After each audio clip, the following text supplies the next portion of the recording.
Boa noite, queridos irmãos. É uma alegria estar novamente nesta casa. Que o amor do Pai, que a paz deste amoroso Mestre Jesus esteja conosco, permaneça conosco, hoje e sempre. Terminamos aí o Setembro Amarelo. Então essa conversa, esse bate-papo fraterno dessa noite era para ter sido no mês de setembro. Mas o fato de ter terminado o Setembro Amarelo de valorização da vida, a chamada da mídia, dos meios relacionados à saúde para a valorização da vida, e a questão da ideação suicida, ela não vai parar só porque acabou o mês de setembro, né? Então tudo começou com o Outubro Rosa. Então outubro, um mês dedicado para que a mulher fosse fazer exames, para ver toda essa questão do aumento de mortalidade do público feminino por conta do câncer de mama. Mais adiante, a Organização Mundial de Saúde, que nós chamamos de OMS, percebeu que precisaria também fazer um mês dedicado à saúde do homem, já que estava aumentando muito, não só no Brasil, mas no mundo, a mortalidade, a taxa de mortalidade por câncer de próstata. Então aí começou, agora então tinha o Outubro Rosa e o Novembro Azul. Mas dedicado à prevenção do suicídio, já desde o século XX tinha um dia, que era o dia 10 de setembro. Mas a Organização Mundial de Saúde e todas as agências de saúde do mundo começaram a evidenciar, a divulgar boletim, a fazer pedido de alerta tão grande em relação ao grande número de suicídio na Terra. Então, desde o ano passado, deixou de ser apenas o dia 10 de setembro, o dia para se falar da valorização da vida, e passou a ser todo mês de setembro, o Setembro Amarelo. E esse é o tema da nossa noite de hoje. Valorização da vida e a questão do suicídio. Pois que nós, espíritas, sabemos que há duas espécies de progresso para a criatura humana, para o espírito reencarnado na Terra. Há dois chamamentos da nossa consciência para o nosso progresso. O nosso progresso intelectual, através do estudo, através da vivência no bem, através do nosso campo de trabalho, nossa vida profissional, e que aí também incrementa o nosso progresso moral. Então, reencarnamos e temos este compromisso. O compromisso de fazermos, de ao sairmos da encarnação, de cada uma das nossas encarnações, sairmos um pouco mais adiantados, melhorados no nosso progresso intelectual, que por sua vez engendra em nós o progresso moral. Então essas duas espécies de progresso, elas se prestam um mútuo apoio. Ninguém vai progredir só no intelectual sem que isso redunde no incremento moral, ainda que demore. E nós estamos vendo isso na Terra nesse momento. Quanto de avanço intelectual, quantas pessoas extremamente inteligentes, mas ainda tão pobres no progresso moral. Mas essas duas caminhadas se prestam mútuo apoio. O progresso moral, infelizmente, nem sempre acompanha o progresso intelectual, mas um decorre do outro. O progresso intelectual vai, consequentemente, em algum momento, engendrar, fazer a criatura parar para pensar no progresso moral. Mas Kardec, ao elaborar o livro dos Espíritos, ao fazer as perguntas aos imortais, perguntou quais os maiores obstáculos para que haja o nosso progresso moral efetivamente. E foi dito que é o nosso orgulho e o nosso egoísmo. E aí paro para dizer que também o orgulho e egoísmo estão muito atrelados a este momento ímpar que a Terra vive. Por que ímpar? Porque o índice de suicídio no Brasil e no mundo está tão grande que já ultrapassou ao índice de suicídio ao final da Segunda Guerra Mundial. Muitas pessoas, quando estudaram no colégio, não se detiveram, os professores não se detiveram nisso. Até porque à época se evitava, até a pedido das religiões, se falar tanto de suicídio. Hoje nós sabemos que precisamos falar sim. Quando terminou a Segunda Guerra Mundial, o índice de suicídio quase se equiparou a metade ou mais da população que havia desencarnado por conta da guerra. Pois é, neste momento da Terra, a cada 40 segundos, era a estatística do ano passado, a cada 40 segundos uma pessoa desencarna por suicídio. Depois mudou para 36 segundos. Atualmente, a cada 30 segundos uma pessoa se mata na Terra. Enquanto eu disse essa frase, perceberam que eu fiz uma pausa e falei a frase? A cada 30 segundos uma pessoa coloca fim na encarnação na Terra. Se mata. Enquanto eu falei, né? Em algum lugar, 6 pessoas, no mínimo, 6, tentaram suicídio e uma conseguiu efetivar. Temos pacientes em Joinville que eles mesmos, o próprio paciente já não sabe mais dizer quantas tentativas de suicídio já fez. Aí tem aquelas pessoas apressadas que dizem assim, quem tenta, só tenta é porque não quer. É porque não quer se matar. Se na sua vizinhança, se no seu grupo social existe alguém que está fazendo tentativas de suicídio, nunca diga.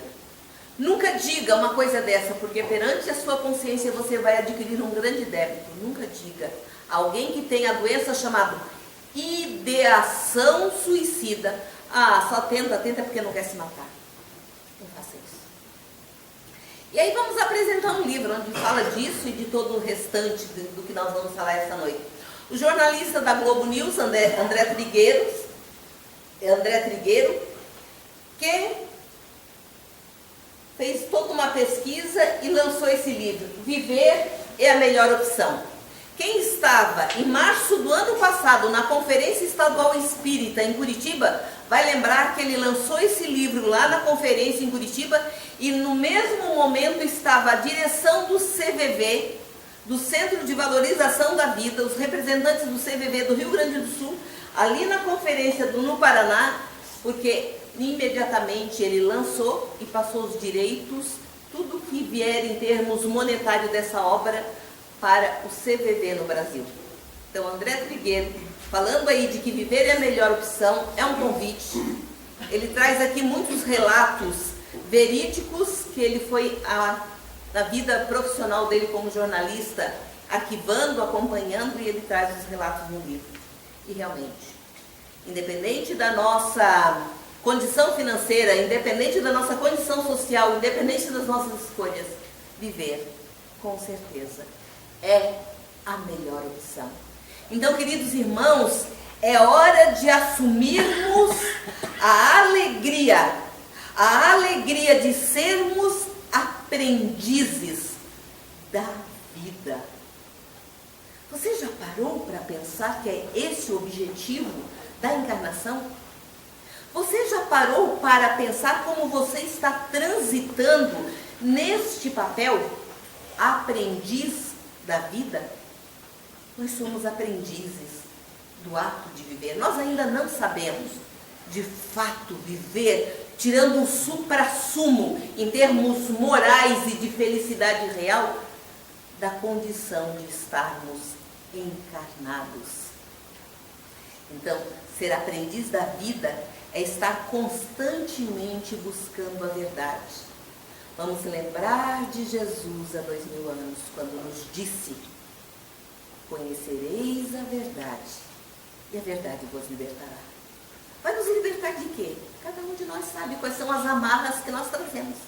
Cada um de nós sabe, se parar honestamente para olhar para o seu mundo íntimo, saberá quais são as amarras de que falava Jesus há 2000 anos. Conhecereis a verdade, e a verdade vos libertará. Mas libertar-nos de quê? De toda essa dor. De todo esse flagelo moral que vivemos na atualidade. de toda essa trajetória de dor que a grande maioria de nós vem trazendo ao longo das reencarnações.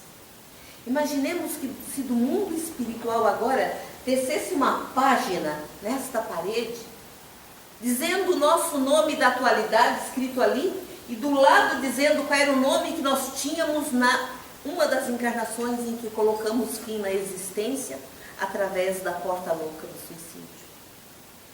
Ainda bem que nós não lembramos. E ainda bem que o mundo espiritual nos ama tanto que não vai fazer isso conosco.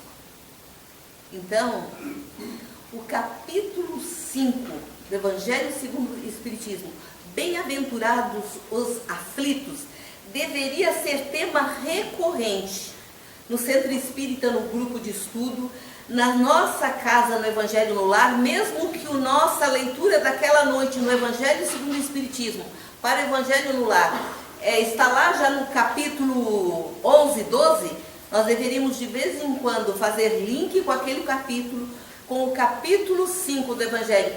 Bem-aventurados os aflitos. Será que nós já entendemos?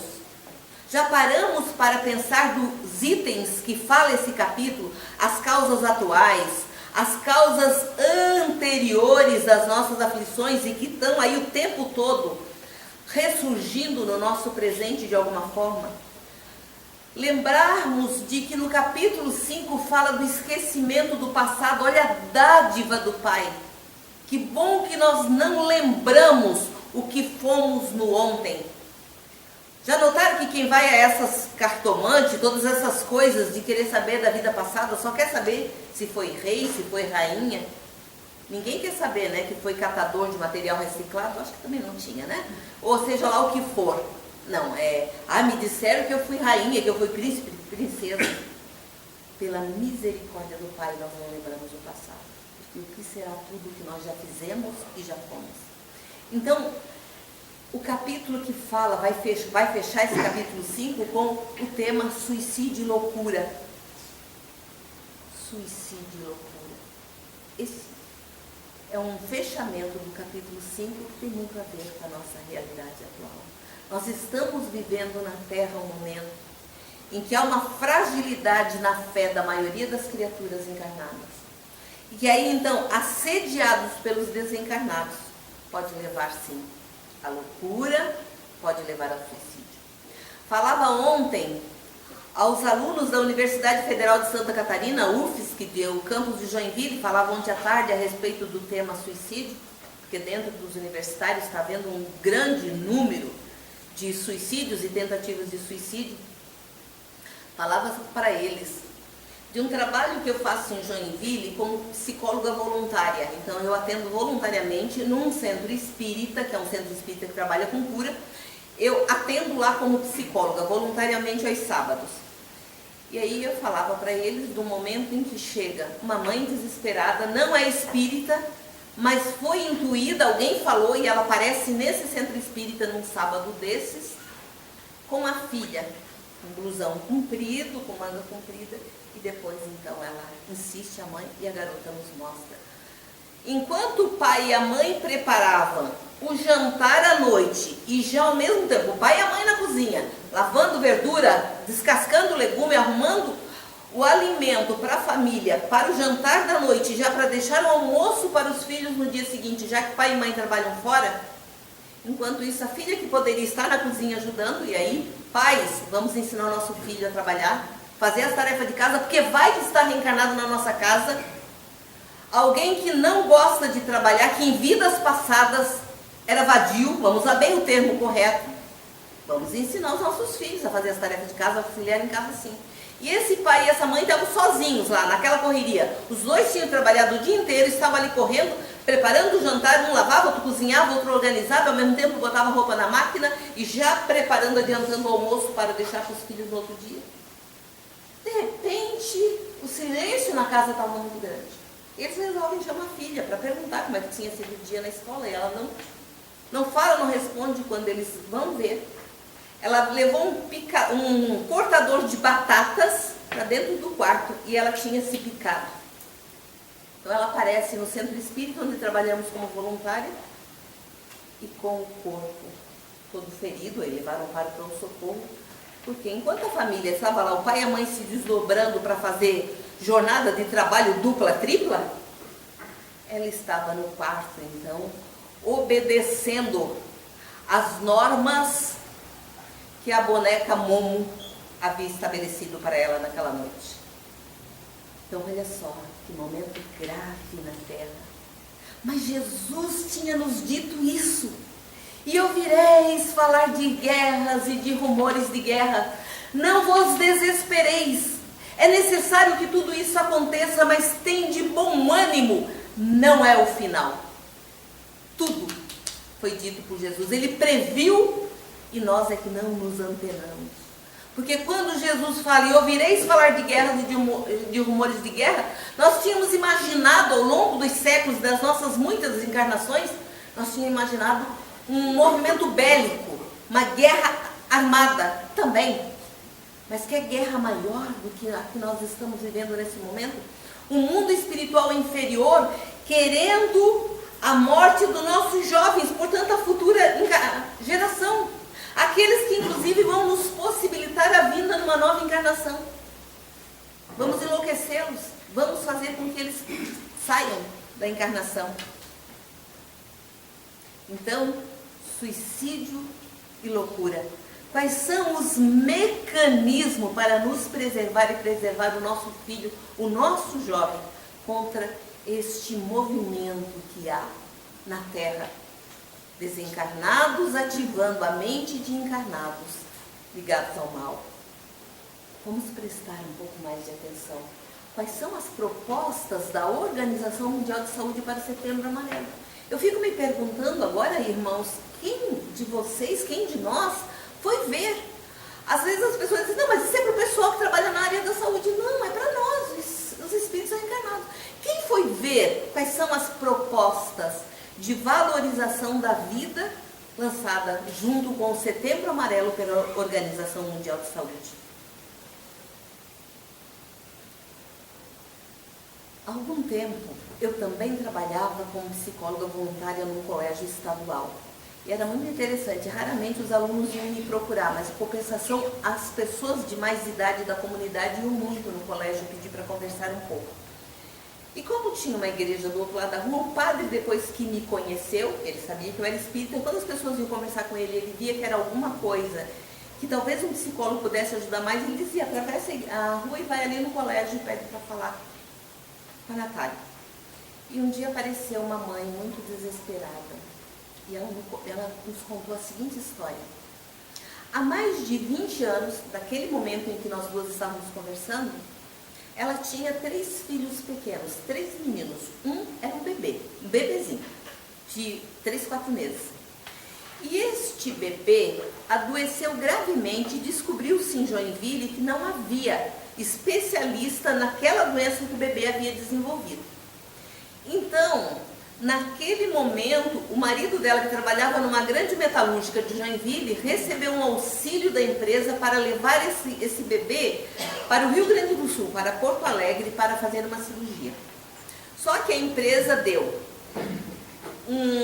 um período de afastamento sem nenhum custo, sem nenhum desconto na folha de pagamento, deu todo o auxílio financeiro, mas só para ele e para o bebê, para o pai, para um dos cônjuges.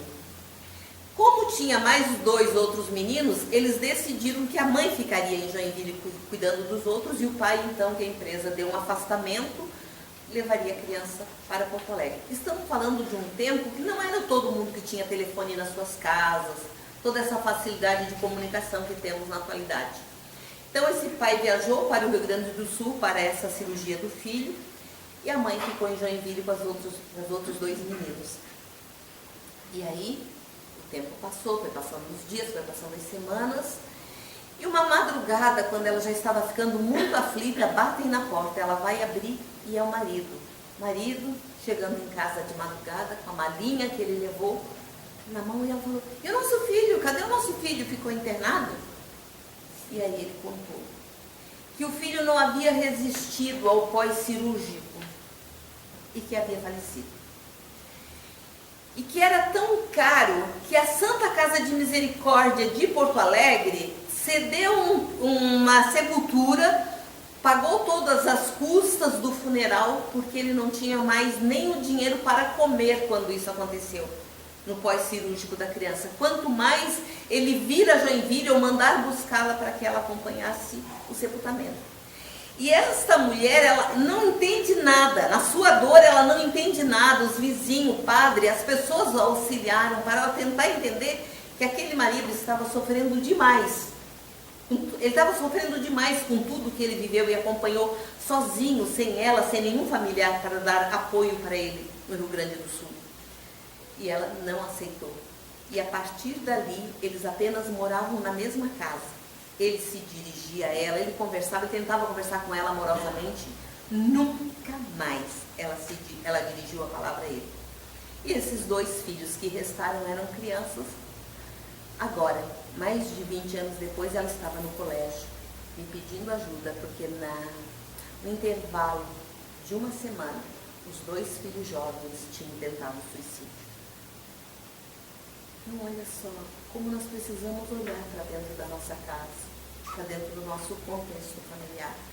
Porque à época, tanto o padre da igreja como nós no colégio tentamos ajudar muito essa família, tentamos fazer o que era possível.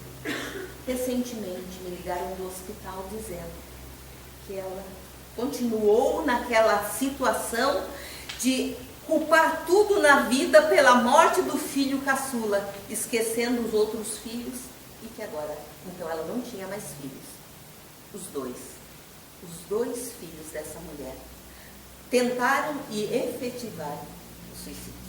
Ainda nem consegui me organizar para ir procurar saber onde que moram na atualidade. O esposo ainda continua com ela, depois de todos esses anos. Mas agora são só os 2, eles não têm mais filhos. Então, queridos, nós sabemos que nisso tudo também tem o assédio espiritual. Tem aquele grande grupo de espíritos que não querem a nossa evolução. Aquele grande grupo de espíritos que sabem que a Terra está subindo na hierarquia de mundos. Que a Terra que está no estágio de mundo de expiações e de provas. Portanto, mundo de sofrimentos e de alegrias mais escassas e maiores dores. Mas que a Terra está saindo desta condição de mundo de expiações e de prova para ser um mundo regenerado, um mundo de regeneração. Portanto, ainda não é um mundo de felicidade plena, mas será um mundo mais feliz do que a Terra na atualidade. Mas aqueles espíritos ligados à Terra, mas vinculados ao mal, eles querem fazer de tudo, e o suicídio é uma das armas. O suicídio é uma arma chamada indução, que eles estão tentando usar para puxar a Terra para baixo. Quem lembrar da coleção de obras lançada pelo Espírito André Luiz através da psicografia de Divaldo Pereira Franco, que começa com o livro Nosso Lar e termina com o 16º livro E a Vida Continua, vai lembrar do 13º livro. Quem nunca leu, leiam a série André Luiz. Mas leiam, se possível, na sequência. Mas se nunca leu, leiam o 13º livro, Sexo e Destino. Leiam. Mas leiam com essa ideia assim, deixa eu ver isso que a Natália falou, desse assédio que existe do mundo espiritual, visando nos puxar para baixo. E aí nós vamos ler ali a história de Cláudio Nogueira. E da filha que era filha dele, ele não sabia que era filha, chamada Marita. A história do suicídio de Marita, a volta de Marita depois num outro corpo, numa nova encarnação, ainda enquanto Cláudio Nogueira está reencarnado. Esse é um momento, inclusive até para as casas espíritas, colocarem um grupo de estudo para ler. Olha o título que André Luiz dá ao livro, Sexo e Destino. Até porque nós sabemos que sexo, né, essa coisa lindíssima que é, também está sendo muito usado pelos espíritos inferiores, tentando puxar as criaturas para baixo. Então vamos lembrar da fala de Jesus. Eu, disse ele, eu e o Pai somos um. Será que nós já estamos vivenciando isso? Dizendo, pelo menos assim, ó, eu e o meu mentor espiritual vamos passar a ser um. Não é um que nós vamos nos fundir, não. É que nós vamos ter a mesma vibração para caminhar. Porque é essa a fala de Jesus, não é que a Igreja Católica entendeu que quando Jesus disse eu e o Pai somos um, que Jesus é Deus. Não. Ele estava falando dessa vibração, dessa energia. Então tá, será que eu e o Pai já somos um? Também é a nossa forma de nos relacionarmos na vida? É a nossa forma de nos relacionarmos com nossos filhos? Nós estamos vivendo um momento em que nós damos coisas, mas nós nos doamos muito pouco. Então será que da mesma forma que Jesus disse, eu e o Pai somos um, nós somos uno, por exemplo, com o nosso mentor espiritual? Nós temos realmente uma relação de intimidade com esse Espírito que aceitou nos acompanhar ao longo dessa encarnação e que nós damos o nome de mentor espiritual? Nós já paramos para pensar quem é esse Espírito para cada um de nós? Você já parou para pensar quem é esse Espírito que aceitou essa tarefa? Não sei como é que era no caso de vocês, mas o meu, ele já é um campeão só de ter aceitado ser meu anjo da guarda. Porque eu não sou fácil, eu não sou bolinho, né? Quem vê na tribuna, né? Eu já tive pessoas que dizem, ai, deve ser uma maravilha morar contigo, né? Eu nem olhei para minha filha naquela noite. Porque vai que ela começa a rir na hora, né? Então tá. Quem vê na tribuna, quem vê no grupo de estudo diz, meu Deus, que espiritualizado. Não, nós somos seres em evolução, caminhando ainda. Mas será que nós já somos uno com Deus, com Jesus e principalmente com o nosso mentor espiritual? Porque a doutrina espírita é o convite de Jesus para educarmos os sentimentos, para exercitarmos amor e para desenvolvermos a alegria de viver. A doutrina espírita é este convite para deixarmos de ser meros espectadores da vida e nos envolvermos no ato de viver. Aí a fala de Jesus, amai-vos e instruí-vos. Um centro espírita em Joinville que estava com problemas, não sei mais notícias, tomara que tenham conseguido se organizar, um problema entre a sua própria juventude espírita. E entre a sua juventude espírita, um dos jovens, nascido então numa família espírita, quando nasceu os pais já estavam dentro da doutrina espírita, trabalhadores do movimento espírita, e como o garoto sofreu bullying na escola, ele foi para casa e fez uma tentativa de suicídio. Então aí a casa, voltado para essa família tão sofrida e outras, pediram que eu fizesse uma exposição, fosse na casa, num domingo, onde eles reuniram os trabalhadores para falar. Então desenvolvemos um tema bullying, 2 pontos, eu respeito meus irmãos. Principalmente porque eles convidaram jovens de outras casas espíritas também.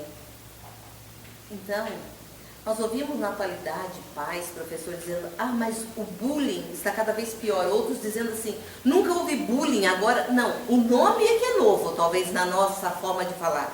Mas sempre houve o bullying, a perseguição ao outro, a perseguição ao mais fraco. Nós é que agora estamos levando isso um pouco mais a sério e prestando mais atenção. Mas foi preciso começar a subir muito a incidência de suicídio entre os jovens para nós começarmos finalmente a prestar um pouco mais de atenção. Aí desenvolvemos, agora tem até uma palavra, né? Bullying. Mas isso sempre existiu. Qualquer um de nós aqui, com mais idade do que os nossos jovens, se parar para lembrar no seu tempo de infância, no seu tempo de escola, vai dizer, nossa, então esse negócio lá que eu vivi só não tinha nome. Mas eu sofri bullying sim. Então é por conta disso que hoje existe em todos os países, na maioria dos países do mundo, né, o número 188, não importa o país, o número é esse, 188. É um número de prevenção ao suicídio que se torna gratuito na maioria dos países. E novamente, a Organização Mundial da Saúde nos alertando que o Brasil O coração do mundo e a pátria do Evangelho está entre os países com o maior número de incidência de suicídio. Veja, era 40 segundos, já é 30 segundos. A cada 30 segundos, um jovem põe fim à encarnação. E foi pedido, porque a Organização Mundial de Saúde, ela distribui nos órgãos de saúde boletins. Não é para toda a população, é para os órgãos de saúde. Então, nós recebemos, trabalhamos na saúde. A Organização Mundial de Saúde pediu para não contabilizar mais as tentativas. Porque a tentativa faz o jovem pensar assim, ó, olha só, para cada um que morre, X números tentaram. Pô, meu pai não está querendo deixar eu ir para Disney, vou tentar o suicídio para ver se ele amolece o coração e me deixa ir. Então, no hospital que trabalho recentemente, estava eu na UTI segurando a mão da adolescente. Estava ali com ela nos últimos minutos dela, em que ela segurava a minha mão e dizia, me ajuda, psicóloga, eu não quero morrer, eu só queria ser amada. Só que ela era amada. Quando fomos ver a história de vida dela, ela era amada, sim. O que acontecia é justamente que ela não dava contrapartida. Filha única de pais que moravam numa imensa mansão, no térreo da mansão era a empresa da família. Eles desciam para trabalhar e ela ficava fingindo que ia para o colégio, se arrumava, quando eles saíam, desciam, ela tirava o uniforme e ficava a manhã toda dentro de casa, eles acreditando que ela estava no colégio. E aí um dia, ela resolveu tomar uma determinada substância que ela foi levar o seu cachorro, seu animal de estimação, num pet shopping. E era ainda um pet shop daquele tipo antigo de agropecuária, e ela viu um determinado produto, que nós sabemos o que é, mas vamos pedir licença para guardar o segredo. Então era uma substância que mata animais de sangue frio. Quem são os animais de sangue frio? Insetos. E ela pensou, eu vou comprar e vou tomar. E eu vou deixar uma carta, me despedindo e dizendo o porquê. Eu me matei. Mas ela sabia que não iria morrer, segundo ela contando. Não tem. Acontece que só a partir do que ela fez é que a medicina, os médicos descobriram que ela tinha um problema de fígado genético da parte da mãe, tanto que se descobriu que a mãe também tinha. Agora os pais estão sozinhos, sem a única filha que desencarnou, e a mãe ainda com mais essa questão para lidar. Ela descobriu que ela tem um problema genético no fígado e que a filha também tinha, até então era silencioso, nenhuma das duas sabiam que tinha um problema. Então, só mata insetos, animais de sangue frio, mas ela e a mãe, se a mãe um dia tomar essa substância, desencarnará provavelmente. E aí, poucas horas depois, aquela garota que tinha tudo, e que pelo que ela percebeu antes do desencarne, aí ela percebeu que ela era amada assim, que ela era cuidada assim. Quem era esse espírito ali reencarnado? Que tinha essa sede, querendo mais e mais, mas não dava nada em troca para a própria família. Então aí ela desencarna na UTI, segurando na minha mão e pedindo, me ajuda, psicóloga, me ajuda, psicóloga. Eu não quero morrer, eu quero ser amada. Ela só esqueceu de uma coisa, que ela não deveria amar. Então percebam a banalização da vida.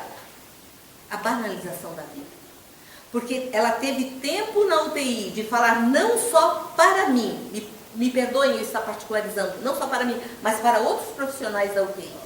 Ela teve a oportunidade de dizer, agora que eu sei que não tem mais chance para mim, eu me dou conta de quanto eu fui amada.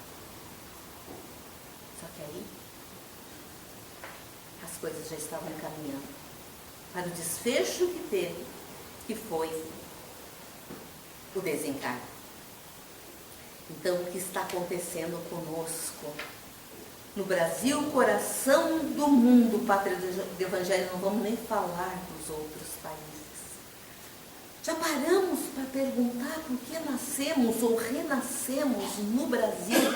Porque nós fomos convidados a sermos pastores de alma.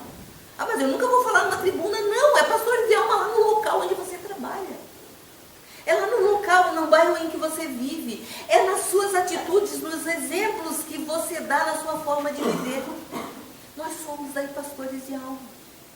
A fala novamente do Mestre Jesus, desculpem, não é nem de Jesus, é na vinda de Jesus.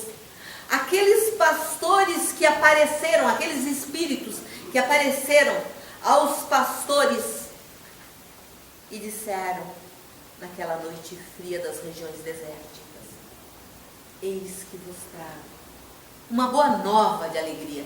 Na cidade de Davi nasceu hoje o Salvador. Que sejamos nós, cada um de nós, um pastor anunciando para alguém, através da nossa forma de mostrar a alegria de viver, que existe solução. Que sejamos nós aquele que na acústica da alma do outro, ainda que a gente nunca diga essa frase, que o outro perceba assim: eis que vos trago uma boa nova de alegria. Na cidade de Davi, do seu mundo íntimo que nasça hoje, o Salvador. Houve uma enquete uma vez dentro da saúde de Joinville, no hospital em que eu trabalhava, me aposentei recentemente. Durante muitos anos ele foi coordenado por freiras, e houve uma enquete uma vez: em que momento Jesus nasceu para você? Porque a gente descobre que Jesus nasceu, apareceu lá na Palestina, num determinado tempo.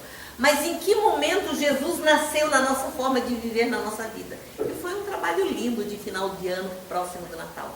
Teve coisas lindíssimas que saiu nessa enquete dentro do hospital, não com os pacientes, com os funcionários.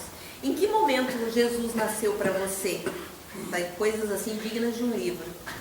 Então tá.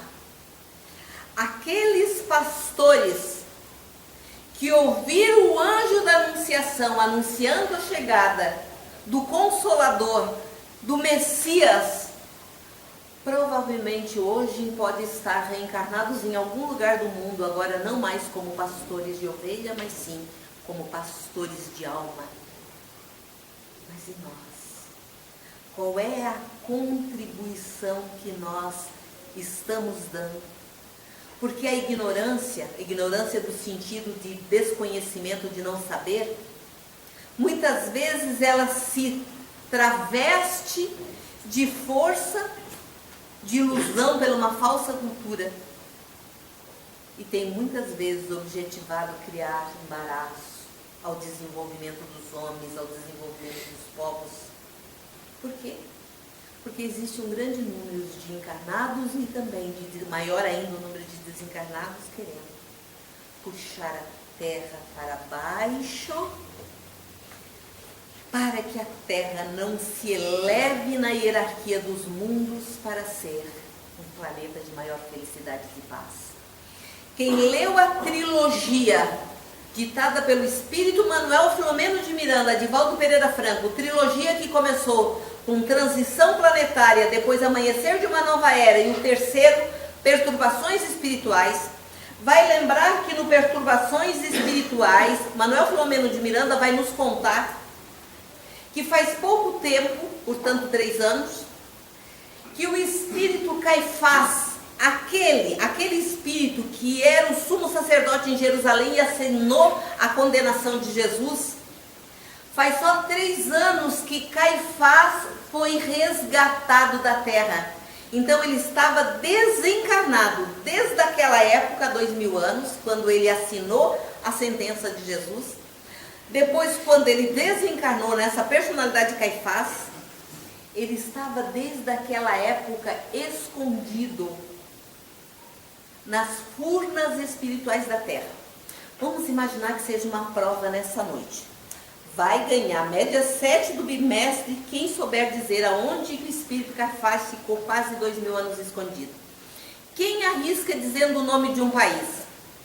Quem arrisca? Enquanto isso eu vou tomar água. Quem arrisca, pode não sejam tão tímidos. Você lê o livro. Está lá no Perturbações Espirituais. No Perturbações Espirituais, no livro que conta como foi o resgate dele, porque ele já estava, ele perdeu a configuração humana. Ele tinha cascos, igual ao animal quadrúpede. Ele tinha perdido o rosto desse espírito, já tinha a face de lobo. Lá no Perturbações Espirituais conta como foi o resgate dele nas furnas na terra. mas não conta em que cidade. Já contei para os amigos que uma vez por ano eu vou a Salvador estudar com o Divaldo. Lá Divaldo conta que este lugar em que houve o resgate dele é um centro espírita do Rio de Janeiro. Também Divaldo não diz o nome, mas foi no Rio de Janeiro que houve esse resgate do espírito Caifás. Para conseguir tirá-lo finalmente da terra e levá-lo para o mundo espiritual, porque ele estava como o chefe de uma falange imensa voltada ao mal para que o Brasil não suba na hierarquia dos mundos. Foi preciso que viesse do mundo espiritual o espírito que foi a mãe dele há 2000 anos, quando ele era Caifás, e nada mais, nada menos que o espírito São Francisco de Assis, que, diga-se de passagem, também a notícia do Divaldo, e está lá no livro, está se preparando. São Francisco de Assis voltará à Terra através da reencarnação e nascerá. Brasil. Isso me emociona tremendamente. São Francisco de Assis, o poverelo da cidade de Assis, está sendo preparado para reencarnar no Brasil. Nós temos motivos para desanimar? Se nós formos colocar na balança, o nosso jovem tem motivo real para colocar fim à existência? Será que não está na hora de nós desligarmos a televisão, fechar o tablet, desligar o celular e olharmos nos olhos uns dos outros, na nossa casa, no nosso grupo social, no nosso grupo de trabalho, que é onde nós ficamos muito mais do que na nossa própria casa? O que está acontecendo conosco? Você já parou e olhou para você mesmo no espelho e perguntou para você, mas olhando os seus olhos no espelho, fez a seguinte pergunta: eu sou feliz? Mas olhando nos seus olhos, lá no espelho. E qual foi a resposta que veio do seu mundo íntimo? Eu sou feliz? Porque nós vamos ser felizes ou infelizes, não de acordo com o que nos acontece, mas sim com a forma como nós internalizamos a interpretação que fazemos do mundo, como nós interpretamos o mundo e internalizamos essa interpretação. Não é pela quantidade de dinheiro, da posição social, não.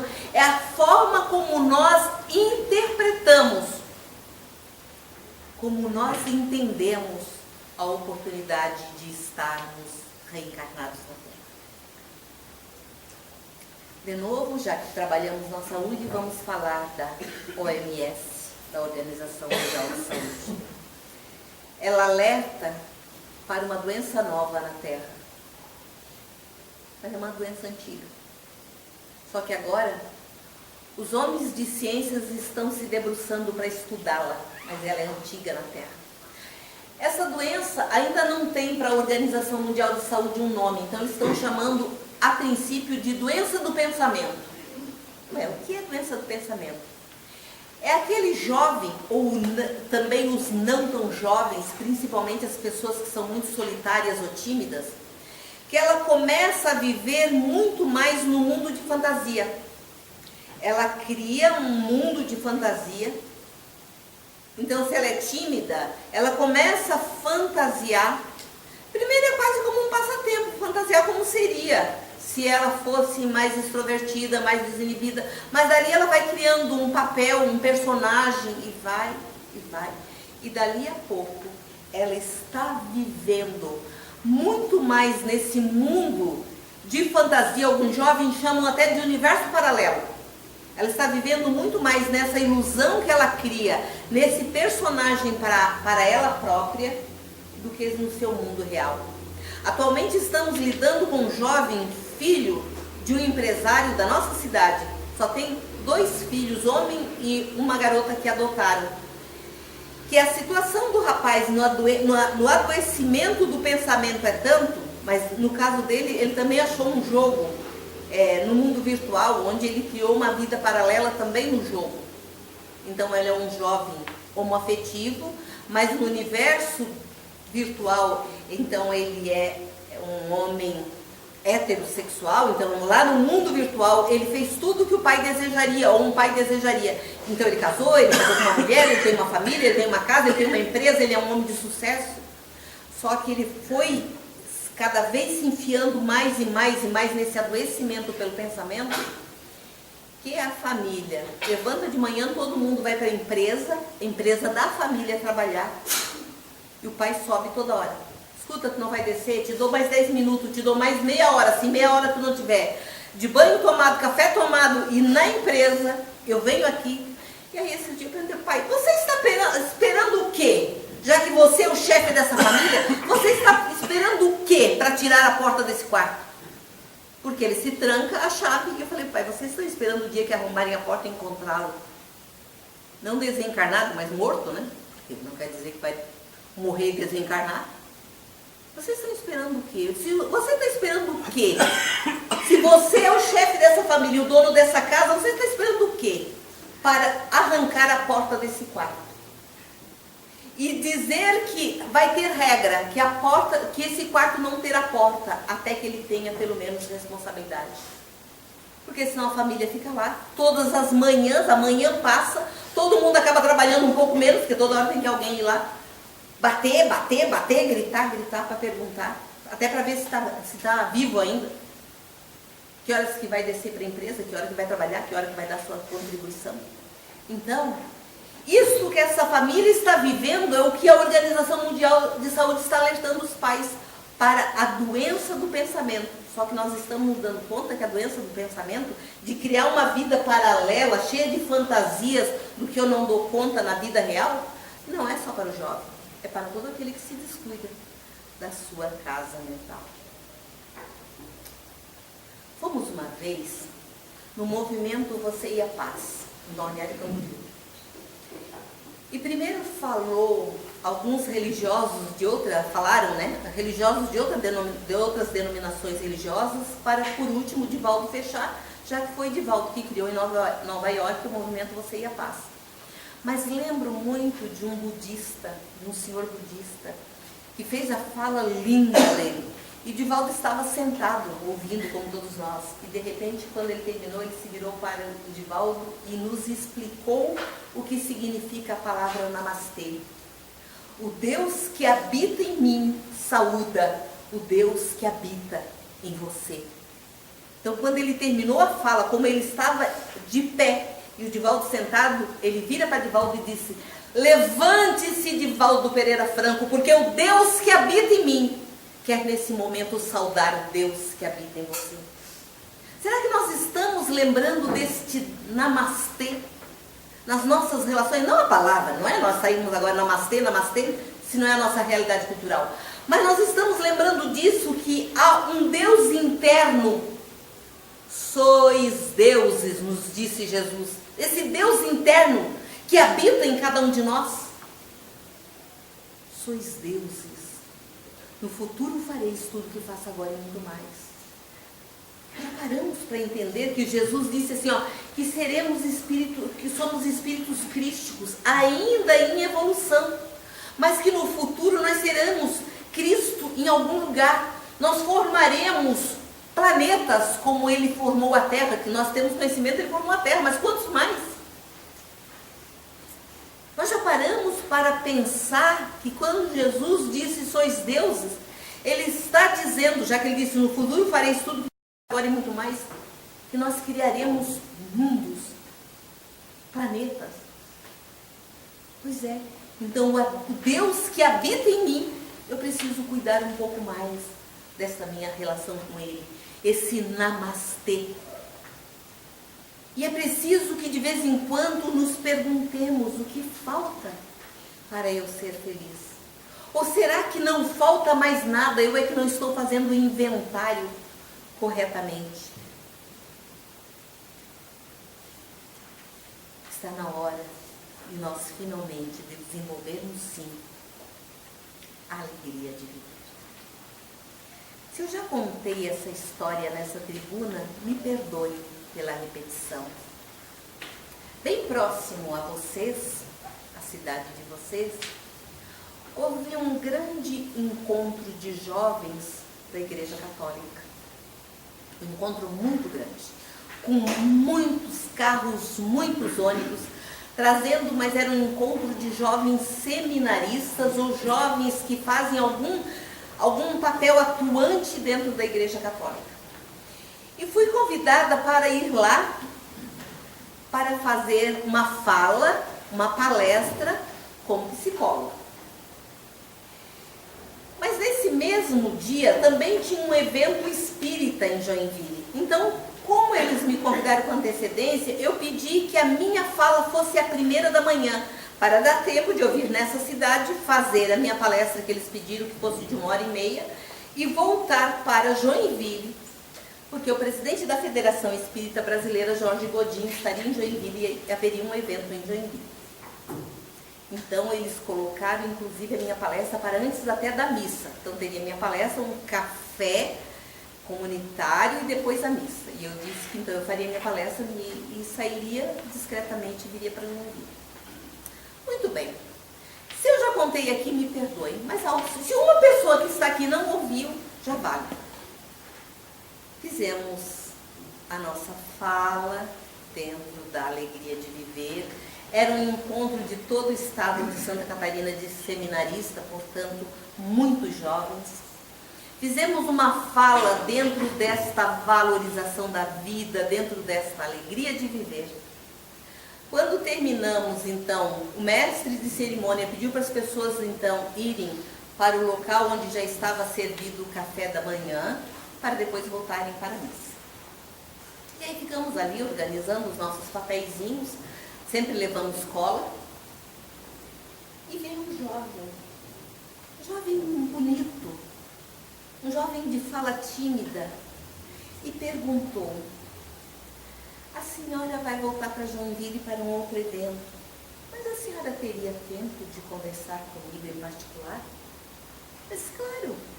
Eu disse, o problema é porque era muito jovem, era muito ônibus, muita van. Eu disse, claro, o problema é que aqui eu não sei onde nós vamos encontrar um lugar para falarmos em particular. Ele disse assim, eu não sou daqui, eu sou de um outro seminário, mas eu venho muito aqui, então eu conheço.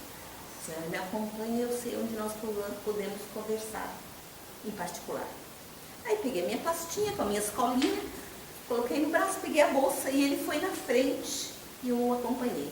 Ele abriu porta, até que chegamos num lugar onde era uma sala grande, praticamente vazia, apenas com umas cadeiras plásticas. Aí nós entramos, ele olhou para mim, sorriu e falou, a senhora se importaria se eu chavear a porta? Eu disse, não, absolutamente. Ele chaveou a porta, conferiu que estava chaveado, olhou para mim e sorriu. A senhora se importaria se eu ficar nu? Fiquei assim também. Aí eu falei o quê? Eu falei assim, meu jovem, eu tenho 60 anos à época, agora já tenho mais. Já tenho 61. Eu disse, meu jovem, eu estou prestes a fazer 60 anos. Se você quer ficar nu diante de mim, deve ter um motivo. Fique à vontade. Puxei uma cadeira plástica, larguei a minha bolsa, puxei outra cadeira plástica, sentei e fiquei esperando. E ele tímido. Ele sorria. De vez em quando ele olhava para mim, sorria, mas havia uma timidez até no seu sorriso. Ele foi tirando e largando. O que vocês acham que eu vi quando ele ficou? Um jovem mutilado. Em todas as partes do corpo em que estava coberta pela roupa, ele tinha ferimentos e algum até com uma certa gravidade. Eu lembrei que eu tinha combinado com o pessoal da Saúde alguma coisa para de tarde. Antes da fala do Jorge Godin, mas eu não posso sair daqui. Eu falei, onde você mora, onde estão os teus pais? Eu já comecei, né? Já subiu. eu disse, eu não vou embora. E você sabe que eu tenho um compromisso em Joinville, mas eu não vou embora antes de eu falar com seus pais. E aí ele foi no meio da roupa que ele tinha largado no chão à medida que foi se despindo, catou lá o celular dentro do bolso da calça jeans e virou de costas para mim. E aí alguém atendeu e ele ficou falando. Mas eu quase não conseguia ouvir o que ele estava falando, porque ele estava de costas e falando muito baixo. E aí ele passou para mim e falou assim, é minha mãe, a senhora fale com ela. E aí eu relatei para aquela mulher, seu filho está nesse momento aqui no lugar tal, ele está nu diante de mim, ele está todo ferido. Seu filho está fazendo parte do jogo Baleia Azul, na época estava no final do Baleia Azul, ainda não tinha aparecido o jogo A Momo. Ontem em Joinville, um jovem de 13 anos, saiu da vida pelo suicídio, o jogo da Momo, ontem. E aí contei para aquela mulher e ela falou assim, meu filho disse agora quando eu atendi o telefone que a senhora precisa voltar para Joinville, que a senhora tem um compromisso. Não se preocupe, a senhora pode ir que eu já estou chegando. Ela estava aparentemente muito serena. Aí eu conversei mais um pouco com o jovem, me despedi e vim na direção de Joinville. Eu quase não saio dirigindo sozinha, mas vim, nesse dia eu estava sozinha e vim dirigindo. De repente me caiu a ficha. Qual ficha, gente, que me caiu? Aquela mulher estava serena demais, aquela mulher não é a mãe dele, aquela mulher é a moderadora dele no Baleia Azul. Pense o estado emocional, o nervosismo que me deu naquele momento. Porque aí eu não conhecia o lugar, eu não sabia onde é que podia dar seta para retornar, eu fiquei desesperada. Eu disse, aquela mulher é a moderadora e agora que ela sabe que ele contou para um adulto, ela vai dizer que ele se mate. Eu fiquei desesperada, comecei a rezar, dei seta e voltei. Qual é a cena que eu vi quando eu cheguei? Não demorou muito, porque quando eu cheguei as pessoas ainda estavam se deslocando para ir para a igreja, para a missa. Não era no salão onde eu tinha falado, era tudo ali no mesmo lugar, mas era na igreja. Qual foi a cena que eu vi? Tinha um altar no lugar onde eu tinha feito a minha palestra, tinha também um pequeno altar. Eu vi um homem e uma mulher virado para o altar e o jovem mais um pouco longe, de cabeça baixa, chorando. E aí eu cheguei dando de dedo, né? Não respeitei nem o fato de que o casal estava rezando. Você me enganou, você mentiu para mim, aquela mulher com quem eu falei, a moderadora do seu jogo do Baleia Azul. Comecei. E aí a mulher desceu e falou assim, sou eu, a senhora falou comigo, eu sou a mãe dele. Eu falei, carteira de identidade, todo mundo, parecia um policial, carteira de identidade, eu quero ver se vocês são. Eu falei pro João, a tua carteira de identidade. E aí conferi documentação e vi que realmente aqueles ali, com foto e tudo, eram os pais dele. E fomos de novo lá para aquela tal sala. E foi muito lindo. Foi muito lindo. Choramos muito. Chorei muito também com aquela família. Abracei e chorei com aquela família.